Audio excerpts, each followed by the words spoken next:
नमस्कार, मैं सीमा ओझा बहुत सुंदर स्वागत गीत लेके उपस्थित बानी। आप लोग सुनी लोगिन। अगर अच्छा लगे तो लाइक शेयर सब्सक्राइब कर ले लोगिन। कमेंट पे बताए लोगिन कि आप लोग के कैसन लागल।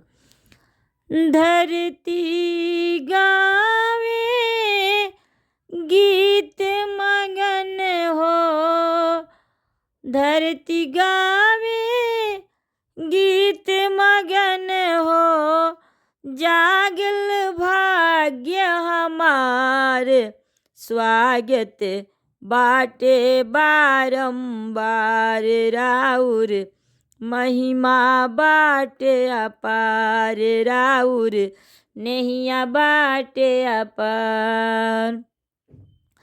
धरती गावे गीत मगन हो, जागल भाग्य हमार, स्वागत बाटे बारंबार राउर, महिमा बाटे अपार।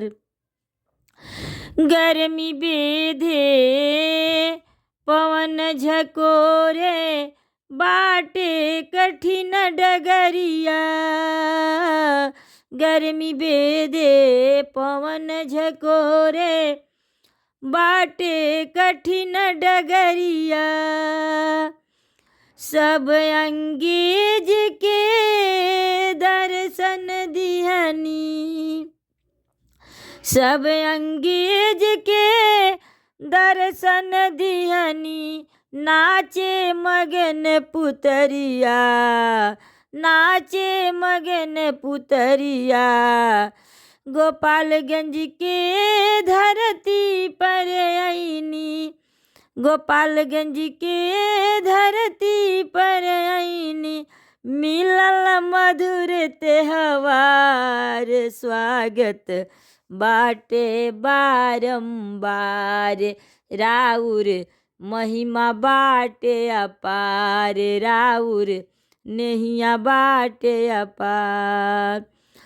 यही गोपालगंज के धरती पर आईनी, यही गोपालगंज के धरती पर आईनी, मिलल मधुर त्योहार, स्वागत बाटे बारंबार राउर, महिमा बाटे अपार राउर, नेहिया बाटे अपार।